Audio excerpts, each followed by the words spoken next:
నమస్కారం, welcome to 1 TV news. ముందుగా headline చూద్దాం.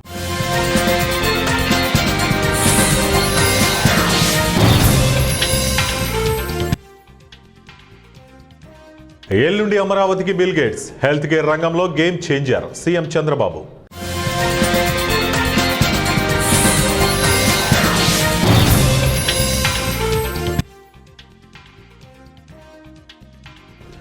ఛత్తీస్గఢ్లో ఘోర రోడ్డు ప్రమాదం, 4 కమాండోల మృతి.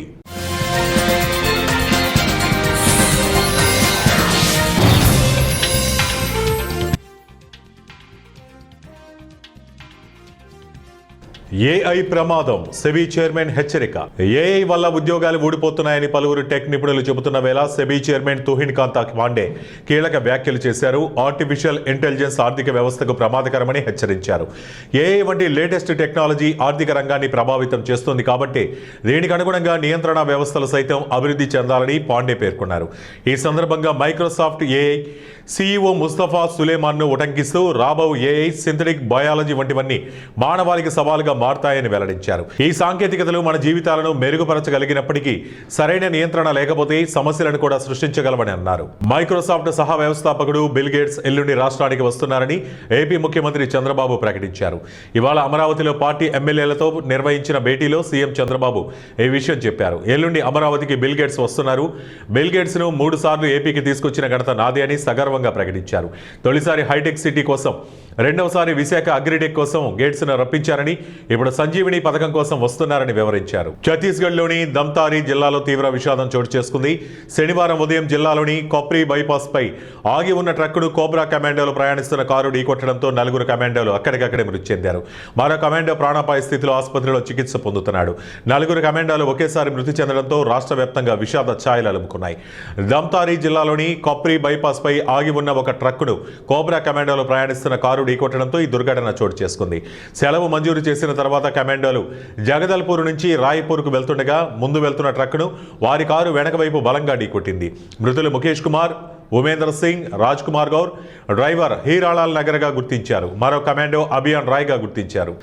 కర్నూలు జిల్లా పత్తికొండ పట్టణం ముందు భారత కమ్యూనిస్టు పార్టీ ఆధ్వర్యంలో ర్యాలీ నిర్వహించారు. రాష్ట్ర రైతు సంఘం నాయకుడు రామచంద్రయ్య మాట్లాడుతూ మెడికల్ వ్యవస్థలో అధికారుల అవినీతికి హద్దు లేదని, ఎక్కడ ఉన్నా మెడిసిన్ తయారు చేసి అమ్ముతున్నారని, కానీ ఇక్కడ ప్రజల జీవితాలతో అనారోగ్య సమస్యలతో కొట్టుమిటాడుతున్నారని, 60,000 మెడికల్ షాపుల్లో 30,000 మంది బీఫామ్, ఎంఫామ్ సర్టిఫికెట్ కిరాయికి తెచ్చుకుని డ్రగ్స్ ఇన్స్పెక్టర్లకు లంచాలిస్తూ మెడికల్ షాపుల్లో నకిలీ మందులు, ఎక్స్పైర్ అయిన మందులు అమ్ముతున్నారని రామచంద్రయ్య తెలిపారు. 60,000 మెడికల్ షాపులు నడిపే వాళ్ళు ఎవరంటే దీంట్లో 30,000 మంది వాళ్ళు దొంగ సర్టిఫికేట్లు తెచ్చుకున్నారు. చూడండి, 30,000 షాపులకు సంబంధించిన వాళ్ళు దొంగ సర్టిఫికేట్లు తెచ్చుకున్నారు. కొంతమంది 30,000 షాపులు మిగిలినవేమనంటే వాళ్ళకి అసలు సర్టిఫికేట్లే లేవు. ఎవరు సర్టిఫికేట్ల మీద వీళ్ళు నడుపుతున్నారు, వాళ్ళకి డబ్బులు ఇచ్చారు. ఇది మామూలుగా షాప్ పెట్టుకోవాలంటే బి ఫార్మసీనో ఎం ఫార్మసీనో చదవాలా. అది చదివిన వాళ్ళే షాప్ పెట్టుకోవాలా. అది ఏమీ చదివిలేని వాళ్ళు, ఎక్కడో చదివిన వాళ్ళు పేరుతోరా ఇక్కడ షాప్ నడుపుతూ వాళ్ళకి ప్రతి నెల 50,000, 20,000, 10,000 ఇస్తారు. దీన్నంతా కూడా చూడాల్సిన లేరు. డ్రగ్ ఇన్స్పెక్టర్లు వీళ్ళందరూ ఉన్నారు. వీళ్ళు కూడా లాలుచిపడి నెల ముడుపులు తీసుకుని వాళ్ళని ఇష్టారాజ్యంగా అమ్ముకునే దానికి ఇస్తున్నారు. దాంతో ఈ రోజు ఈ మెడికల్ షాపుల్లోనే మొత్తం అంతా కూడా మనం కొనే. రాష్ట్ర వ్యాప్తంగా పెరిగిపోతున్నటువంటి డ్రగ్స్ మాఫియాను అరికట్టాలని, డ్రగ్స్ మాఫియా పేరుతో పేద ప్రజల ఆరోగ్యాన్ని నాశనం చేస్తున్నటువంటి ఫార్మా కంపెనీలను సీజ్ చేసి ప్రభుత్వమే డ్రగ్స్ సప్లై చేయాలని సిపిఐ రాష్ట్ర కార్యవర్గ సభ్యులు కామేశ్వరరావు డిమాండ్ చేశారు. సిపిఐ రాష్ట్ర సమితి పిలుపులో భాగంగా శనివారం విజయనగరంలో ఆర్టీసీ కాంప్లెక్స్ వద్ద భారత కమ్యూనిస్టు పార్టీ ఆధ్వర్యంలో నిరసన కార్యక్రమం చేపట్టారు. ఈ సందర్భంగా పి కామేశ్వరరావు మీడియాతో మాట్లాడుతూ ప్రభుత్వ మెడికల్ కళాశాలల ప్రైవేటీకరణను ఆపాలని, విజయనగరం జిల్లా వ్యాప్తంగా ప్రైవేటు హాస్పిటల్స్ యాజమాన్యాలు సమూహంగా ఏర్పడి పేద ప్రజలను దోచుకున్నటువంటి హాస్పిటల్స్ పై జిల్లా స్థాయి వైద్య శాఖ అధికారులు చర్యలు తీసుకోవాలని డిమాండ్ చేశారు. చట్ట ప్రకారం వాళ్ళు శిక్షించవచ్చు, కానీ ఆ చట్టం ఏం చేస్తుందో ఎవరికి తెలియదు. అలాగే ఈవేళ మెడికల్కి సంబంధించి 3 ప్రధానమైనటువంటి చట్టాలు ఈ రాష్ట్రంలో ఉన్నాయి. మెడికల్ షాపుల మీద నియంత్రించవచ్చు, కార్పొరేట్ హాస్పిటల్ని తనిఖీ చేయొచ్చు, అలాగే ల్యాబులను తనిఖీ చేయొచ్చు, ఫార్మా కంపెనీలు తనిఖీ చేయొచ్చు. కానీ ఏ విధమైన చర్యలు ఈ 4 మీద కూడా ఎవరూ చేపట్టట్లేదు. కారణం అసలు ఈ రాష్ట్రంలో ఈ మెడికల్కి సంబంధించి నియంత్రణ ఉందా లేదా, దీనికి చట్టాలు ఉన్నాయా లేవా, ఉంటే ప్రభుత్వం ఏం చేస్తుంది, దీన్ని బయటకు రావాలని మేము విజ్ఞప్తి చేస్తా ఉన్నాం. భవిష్యత్తులో ఎప్పటికైనా డ్రగ్ ఇన్స్పెక్టర్లు ఆయా జిల్లాల్లో మెడికల్ షాపుల్ని, ప్రైవేట్ హాస్పిటల్ని, కార్పొరేట్ హాస్పిటల్ని, ల్యాబుల్ని విచారణ చేసి కేసులు నమోదు చేయకపోతే మేము పెద్ద ఎత్తున ఆందోళన దిగుతామని. ఈరోజు ఫార్మా కంపెనీలు నాణ్యత లేనటువంటి మందులు తయారు చేసి పేదల తాలూకా ప్రాణాలు తోడేస్తూ ఉన్నారు. ప్రైవేట్ హాస్పిటల్స్ పనికిరాని ఏ మందు కూడా అధిక ధరలు వసూలు చేస్తున్నారు. టెస్టుల పేరుతో పేదలు దోషిస్తూ ఉన్నారు. అందులో భాగంగానే భారత కమ్యూనిస్ట్ పార్టీ జగ్గంపేట మండలం కాట్రావులపల్లి గ్రామంలో గ్రామ టీడీపీ అధ్యక్షులు ముసిరెడ్డి నాగేశ్వరరావు ఆధ్వర్యంలో కాకినాడ జిల్లా అధ్యక్షులు జగ్గంపేట నియోజకవర్గ అభివృద్ధి కమిటీ చైర్మన్ జ్యోతుల నవీన్ కుమార్ గ్రామంలో నిర్మాణం పూర్తి చేసుకున్న పలు సిమెంట్ రోడ్ల ప్రారంభోత్సవం నిర్వహించారు. జగ్గంపేట శాసనసభ్యులు జ్యోతుల నెహ్రూ మంజూరు చేసిన 2 కోట్ల రూపాయల నిధులతో జ్యోతుల నవీన్ కుమార్ గ్రామంలో సీసీ రోడ్లకు శంకుస్థాపన కార్యక్రమం నిర్వహించారు. జ్యోతుల నెహ్రూ ఫౌండేషన్ ద్వారా పలు సేవా కార్యక్రమాల్లో భాగంగా జరుగుతున్న కాలనీలో అమ్మవారి గుడికి 1,80,000 వ్యయంతో స్టీల్ కటకటాలు ఏర్పాటు చేశారు.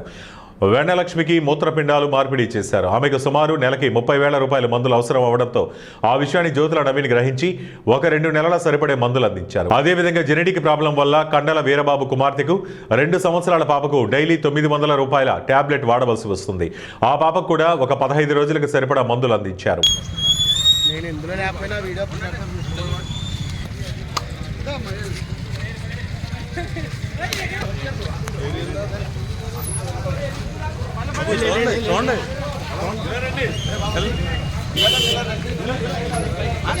తాళం తీసుకున్నారా?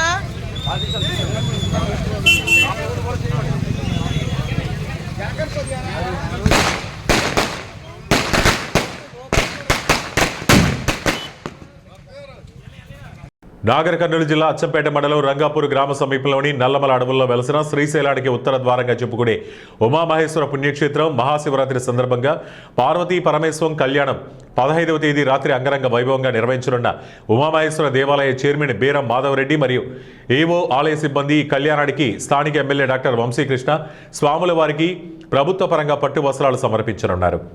మహాశివరాత్రి సందర్భంగా భారీగా తరలివస్తున్న భక్తులకు అన్ని రకాల భారీ ఎత్తున ఏర్పాట్లు చేశామని చైర్మన్ మాధవరెడ్డి తెలిపారు. శివపార్వతి కళ్యాణం తిలకించడానికి వచ్చే భక్తులు సిబ్బందికి సహకరించాలని కమిటీ సభ్యులు కోరారు. నా పేరు మాధవరెడ్డి, ఉమామహేశ్వర చైర్మన్. ఇక్కడ రేపు మహాశివరాత్రి సందర్భంగా పెద్ద ఎత్తున ఏర్పాట్లు జరిగినాయి. కింద భోగమహేశ్వరం కాడ ఒక మంచినీరు, బాత్రూములు, అన్ని వాష్రూమ్లకు, స్నానాల గదులకు నీళ్లు కానీ పెద్ద ఎత్తున ఏర్పాటు చేయగలిగినాం. కింద భక్తులు, శివభక్తులు ఎంతమంది రాని స్నానాలకు కానీ మరుగుదొడ్లకు కానీ సౌకర్యాలు చాలా పెద్ద ఎత్తున మా ఎమ్మెల్యే గారి ద్వారా పెద్ద ఎత్తున జరగబడ్డాయి. పైకి వస్తే పైన కూడా మొత్తం పైన మంచినీళ్ళు కానీ మరుగుదొడ్ల సౌకర్యం కానీ భక్తులకు పోయిన సంవత్సరం దాదాపు 12,000 మంది దాదాపు వచ్చింది. ఈసారి 20,000 ఎక్స్పెక్టేషన్ అనుకుంటున్నాం. ఆ 20,000 మందికి సరిపోను ప్రతి సౌకర్యంగా ఏర్పాటు చేయబడ్డాయి. ప్రతి సౌకర్యానికి ఎలాంటి భక్తులకి ఎలాంటి పొరపాటు లేకుండా అందరికీ అందుబాటులోకి మంచినీరు కానీ. రాజన్న సిరిసిల్ల జిల్లా సిరిసిల్ల పట్టణంలోని ప్రభుత్వ జూనియర్ కళాశాలలో గల మైదానంలో క్రీడాకారుల కోసం బాత్రూంలు, రెస్ట్ రూమ్లు నిర్మించారు. లక్షల వ్యయంతో నిర్మించిన ఈ నిర్మాణాన్ని అధికారులు పట్టించుకున్న పాపాన పోలేదు. మైదానంలో నిర్మించిన బాత్రూంలు, రెస్ట్ రూములను సరిగ్గా మెయింటెనెన్స్ చేయడం లేదన్నారు. రెస్ట్ రూముల్లోని వస్తువులు తరచూ దొంగతనానికి గురవుతున్నాయి. సిరిసిల్లలో దాదాపు 1,00,000కు పైగా జనాభా ఉంటే అఫీషియల్ గా మాత్రం క్రీడాకారులకు, మార్నింగ్ వాకర్స్ కు కేవలం ఇదొక్కటే మైదానం ఉంది. క్రీడాకారులను ప్రోత్సహించి జాతీయ స్థాయిలో రాణించాలనే అభిప్రాయం ఉన్న ప్రభుత్వం మాత్రం సిరిసిల్ల క్రీడాకారులను పట్టించుకోవడం లేదని పట్టణంలోని క్రీడాకారులు అభిప్రాయపడుతున్నారు. ఇకనైనా పట్టణంలో ఉన్న ఒక్కగానొక్క మైదానాన్ని మరింత అభివృద్ధి చేసి చొరకల్లాంటి క్రీడాకారులను తయారు చేయాలని స్థానికులు కోరుతున్నారు. పట్టణంలోని ప్రభుత్వ జూనియర్ కళాశాల మైదానంలో లక్షల వ్యయంతో బాత్రూమ్లను, రెస్ట్ రూమ్స్ను నిర్మించారు. మైదానంలో ఉన్న రెస్ట్ రూమ్లో ఉన్న వస్తువులని డైలీ బయట వాళ్ళు వచ్చి ఎత్తుకపోతున్నారు. దీన్ని ఎవరు పట్టించుకునే పాపాన ఎవరు లేడు. తక్షణమే మున్సిపల్ సిబ్బంది పట్టించుకొని ఇక్కడ ఉన్న క్రీడాకారులను ప్రోత్సహించి ఇక్కడ అలాగే వాకర్స్ కూడా డైలీ వస్తున్నారు. అలాగే మున్సిపల్ వాళ్ళు కూడా ఇక చెదారం అలాగే ఉంది. పైన అధికారులు దృష్టి పెట్టి క్రీడాకారులకు సహకరించాలని కోరుచున్నాము. ఖమ్మం జిల్లా కల్లూరులో తెలంగాణ గ్రామర్ స్కూల్లో నిర్వహించిన మాతృదేవోభవ పితృదేవోభవ కార్యక్రమం హృదయాలను హత్తుకునేలా జరిగింది. ప్రిన్సిపల్ ఇస్మాయిల్ అధ్యక్షతన నిర్వహించిన ఈ సమావేశంలో ముఖ్య అతిథిగా పాల్గొన్న క్రిసెంట్ ఫార్మా కంపెనీ అధినేత Telangana grammar school chairman SK Jamimiya మాట్లాడుతూ చదువుతో పాటు సంస్కారం కూడా సమానంగా అవసరమన్నారు. విద్యార్థి జీవితంలో విద్య ఎంత ముఖ్యమో తల్లిదండ్రుల పట్ల గౌరవం అంతకంటే గొప్పదని వారు పేర్కొన్నారు. ఈ కార్యక్రమంలో విద్యార్థులు తమ తల్లిదండ్రుల పాదాలకు నమస్కరించి ఆశీర్వాదాలు తీసుకోవడం ప్రత్యేక ఆకర్షణగా నిలిచింది. పిల్లల ప్రేమాభిమానాలు చూసి తల్లిదండ్రులు ఆనంద బాష్పాలతో తడిసి ముద్దయ్యారు. తల్లిదండ్రుల ప్రేమ వెలకట్టలేనిదని, వారి రుణం ఎప్పటికీ తీర్చలేనిదని విద్యార్థులు తమ మాటల ద్వారా వ్యక్తపరిచారు. సభ్య సమాజ నిర్మాణానికి కుటుంబ విలువలు, పెద్దల పట్ల గౌరవం ఎంతో అవసరమని తెలిపారు. ఎటువంటి కార్యక్రమాలు పిల్లల్లో కృతజ్ఞతా భావం, వినయం, బాధ్యత వంటి మంచి గుణాలను పెంపొందిస్తాయని తెలిపారు. ఈ కార్యక్రమం ముగింపులో తల్లిదండ్రులు యాజమాన్యానికి కృతజ్ఞతలు తెలియజేసి ఇలాంటి విలువల ఆధారిత కార్యక్రమాలు తరచుగా నిర్వహించాలని కోరారు.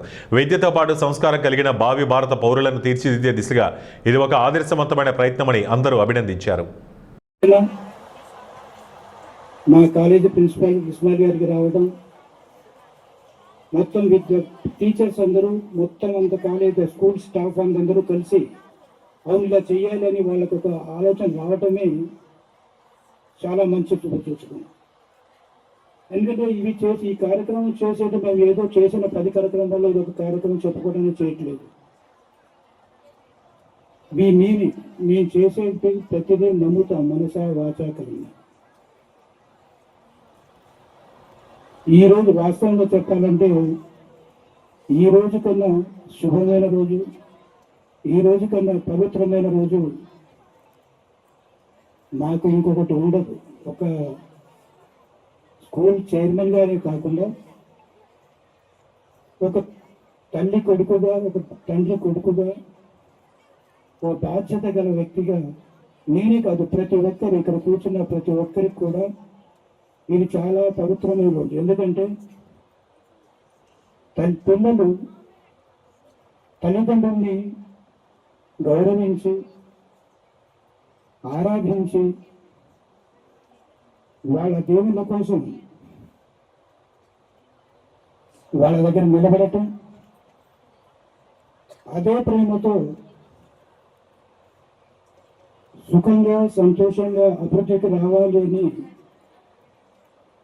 ఏ ప్రేమ ఇవ్వలేని, ఏ వ్యక్తి ఏదో ఇవ్వలేని ప్రేమ, తల్లిదండ్రుల ప్రేమతో తల్లిదండ్రులు పిల్లల్ని ఆశీర్వదించే ఆ ఘటన, ఆ సన్నివేశం ఎంతమంది జరుగుతుందో చూడటానికి, ఎంతమంది జరుగుతుందో చేయటానికి. మేము మొదటి నుంచి చెప్తున్నాం, మా ఆలోచన విలువలతో కూడిన విద్య.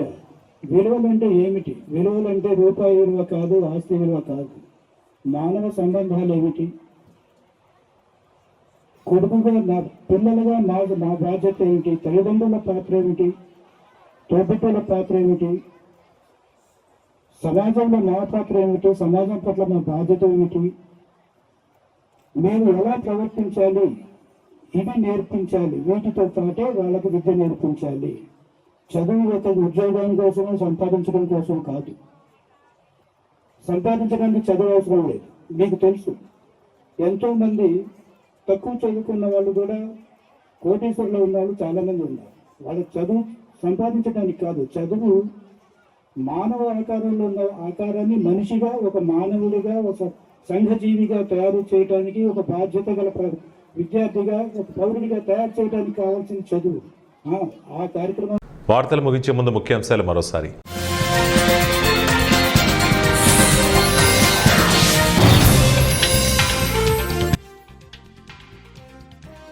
ఎల్లుండి అమరావతికి బిల్ గేట్స్, హెల్త్ కేర్ రంగంలో game changer CM Chandrababu.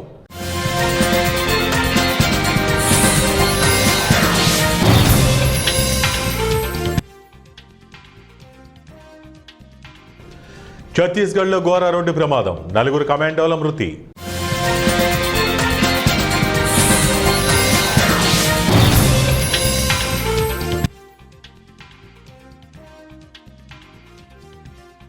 AI ప్రమాదం, సెబీ చైర్మన్ హెచ్చరిక. ఇవే ఇప్పటి వరకు ఉన్న బులెటిన్ అప్డేట్స్. మరిన్ని అప్డేట్స్ కోసం చూస్తూనే ఉండండి 1 టీవీ.